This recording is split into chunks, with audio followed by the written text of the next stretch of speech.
ውድ የማረፊያ ቤተሰቦች አይበለውና ተሳፋሪ ሆነን እየተጓዝንበት ያለነው ተሽከርካሪ በድንገት ችግር ቢገጥመው ምን እናደርጋለን? በዛሬው ቪዲዮ በእንደዚህ አይነት ሁኔታ ውስጥ ሆኖ የማይታመን ጀብድ የሰራ ብላቴናን አስተዋውቃችኋለሁ። ክስተቱ የተፈጠረው ሚቺጋን በሚባል የአሜሪካ ግዛት ውስጥ ነው። ከሚያዝያ ወር ዕለታት መካከል በአንዱ አመሻሽ ላይ በዚህ ግዛት የሚገኘው የካርተር መካከለኛ ደረጃ ትምህርት ቤት 46 ቁጥር አውቶቡስ ተማሪዎችን አሳፍሮ ወደ ቤታቸው እየሄደ ነበር። ትንሽ ከተጓዘ በኋላ ግን የሁሉንም ተሳፋሪዎች ሕይወት አደጋ ላይ የሚጥል ያልታሰበ ክስተት አጋጠመው።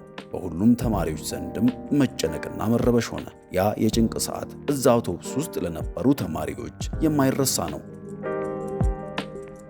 ከክስተቱ በኋላ ቃላቸውን ከሰጡ ተማሪዎች መካከል አንዱ እንዲህ አለ። መኪናው ጸጥ ብሎ እየሄደ ሁላችንም በራሳችን ሐሳብ ነጉደን ነበር። በድንገት ግን ፍሬኑ በኃይል ሲያዝ ሁላችንም ከሄድንበት ዓለም ነቃን አለ። ሌላኛዋም ስትናገር አውቶቡሱ ምን እንዳጋጠመው ስላላወቅን ሁላችንም ደንግጠንና ተረብሸን ነበር አለች። ሶስተኛዋ ተሳፋሪም ምን እንደተፈጠረ አልገባኝም፣ አንዱ ጓደኛችን ግን እየሮጠ ወደ ጋቢና ሲሄድ አይቻለሁ አለች። ነገሩ እንዲህ ነው። ቀደም ሲል የነገርኳችሁ የተማሪዎች አውቶቡስ የተወሰነ መንገድ በሰላም ሲጓዝ የነበረ ቢሆንም በድንገት መስመሩን ለቆ ከመንገድ መውጣት ጀመረ። በአውቶቡሱ ውስጥ የተገጠመው ካሜራ እንደሚያሳየው ከተሳፋሪዎቹ መካከል ይህን ሁኔታ ያስተዋለው የሰባተኛ ክፍል ተማሪ የሆነው ዲላን ሪቭዝ ብቻ ነው። እናም ዲላን ከወንበሩ በፍጥነት ተነስቶ ወደ ጋቢና ሲመለከት አሽከርካሪው ሕመም እንዳጋጠመውና እጁም መሪውን እንደለቀቀ አስተዋለ። ይህን ጊዜ ብላቴናው ከቦታው ተስፈንጥሮ ወደ ጋቢና ሮጠና መሪውን ካስተካከለ በኋላ ፍሬኑን ይዞ አውቶቡሱን አቆመው። ራሱንና ጓደኞቹንም ከአሰቃቂ የመኪና አደጋ አዳነ። ቀጥሎም ሾፌሩን ለመታደግ ድምፁን ከፍ አድርጎ ወደ 911 ደውሉ አለ። ፖሊስም በጥሪው መሰረት ከስፍራው ደርሶ አሽከርካሪውን ወደ ሆስፒታል ወሰደው። ተማሪዎቹንም ወደየቤታቸው አደረሰ።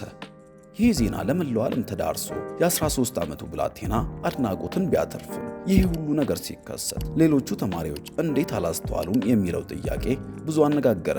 ተማሪዎቹም ክስተቱን ለምን እንዳላስተዋሉት ተጠይቀው ራሳቸው መልስ ሰጥተዋል። አንዷ ተማሪ ሁለቱም ጆሮዎቼ ላይ ማዳመጫ አድርጌ ነበር አለች። ሁለተኛዋ ስልኬን እየተመለከትኩ ነበር አለች። ሌላኛውም በስልኬ ጌም እየተጫወትኩ ነበር ብሏል። እንግዲህ ረጅም ሰዓት ስክሪን ላይ ማፍጠጥ በርካታ የጤና ችግር እንደሚያመጣ ደጋግመን ሰምተን ይሆናል። ከዚያ ባሻገር ግን የምንጠቀምበትን ቦታ ካልመረጥን እንደዚህ ወደ ሞት እየሄድን እንደሆነ እንኳን እንዳናስተውል ሊያደርገን እንደሚችል ከዚህ ታሪክ በላይ አስተማሪ አይገኝም። በዙሪያችን የሚከሰቱትን ሁነቶች በሁሉም ሕዋሳቶቻችን እያስተዋሉ መሄድ እንደዚህ ከሞት ሊያድን ይችላል። ለመሆኑ ሁሉም ተማሪዎች ስልኮቻቸው ላይ ተተክለው ዲላን ሪቭዝ ብቻ እንዴት ሊያስተውል ቻለ? መልሱን ወላጆቹ ይነግሩናል። ልጃችን ስልክ የለውም፣ ስልክ ያልሰጠነው አካባቢውን እያስተዋለ እንዲሄድ ብለን ነው። ሌሎች ወላጆች ከኛ ትልቅ ትምህርት ይወስዳሉ ብለን እናስባለን ብለዋል። ዲላን ሪቭዝም ስለ ሁኔታው ሲጠየቅ ቤተሰቦቼ ወግ አጥባቂ ናቸው፣ ስለዚህ ስልክ እንዲይዝ አልፈቀዱልኝም። በወቅቱ ለእኔ ብለው እንደሆነ አልተረዳኋቸውም። በኋላ ግን ነገሩ ለበጎ እንደሆነ ተገንዝቤያለሁ ብሏል። ይህን ታሪክ ስሰማ የባልደረቦቼን ገጠመኝ አስታወስኩ። እነዚህ ባልደረቦቼ አንዱ ጋቢና፣ ሁለቱ ከኋላ ሆነው ከሜክሲኮ ወደ መገናኛ ለሥራ እየሄዱ ነበር። የተሳፈሩበት መኪና ሹፌር በዕድሜው ተለቅ ያለ ሰው ነው። ቫት ተቀንሶለትም ቢሆን ጡረታ ሊወጣ 1 ዓመት ነበር የቀረው። እናም በመንገዳቸው ላይ የትራፊክ መብራት ይዟቸው ቆመው አረንጓዴ እስኪበራ እየጠበቁ ባሉበት ሁኔታ ግን ሹፌሩ እንቅልፍ ሸለብ አደረገው። ይህን ጊዜ ፍሬኑን ለቆት ኖሯል። መኪናው መንቀሳቀስ ጀምሮ ተቃራኒው መንገድ ውስጥ ሊገባ ትንሽ ሲቀረው ከኋላ ተሳፍረው የነበሩት ሁለቱ በጩኸት ስሙን ጠርተው ቀሰቀሱት። እሱም ደንግጦ ነቃና ፍሬኑን ረግጦ መኪናውን አቆመው። በዚህ ሁኔታ ከአደጋ ተረፉ። ጋቢና የነበረው ጓደኛቸው ግን ሹፌሩ መተኛቱን አይቶ የነበረ ቢሆንም ምንም እርምጃ ሳይወስድ ቃልም ሳይተነፍስ ጸጥ ብሎ ያይ ነበር።